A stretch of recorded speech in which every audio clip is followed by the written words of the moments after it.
Good morning, it's Pops. It's Sunday, May the 3rd, 2020. Just giving a quick demo of what Mimi and I have been doing with this new air fryer. I did wash it up there a little bit ago, so let's go over to the air fryer itself. First, I would plug it in.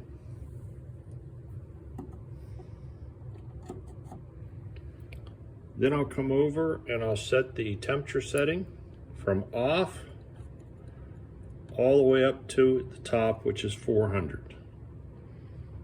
Okay. Next, I'll take the bottom tray piece that I've washed out. And when I go to clean it, the first thing I do is I take a cloth and wipe it out, paper towel, and throw it in the trash. That's where all the grease collects. Next, you take the actual cooking basket, turn it up, place it down in, it locks, and then this right here goes over to lock it in, and to release, you just push it forward, push down, and it lifts right up to where you can put your food on the plate, and then also wash out the bottom.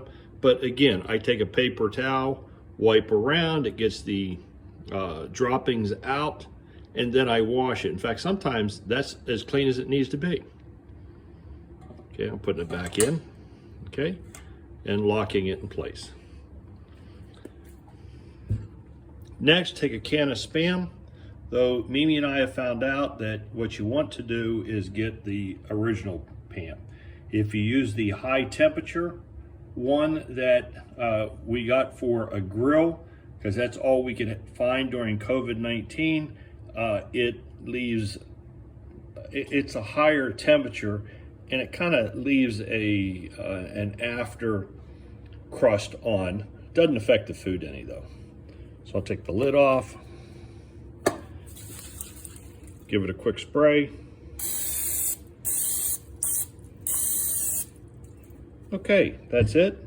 And then what I'm going to do is what we've learned best, because we cook most everything right out of the freezer and we don't have to defrost, which is nice with this tool. We just push it in, it clicks in, and we turn it up to 10 minutes and just let it warm up. So again, this is phase one, and I'll do a video of what I'm going to cook for breakfast this morning.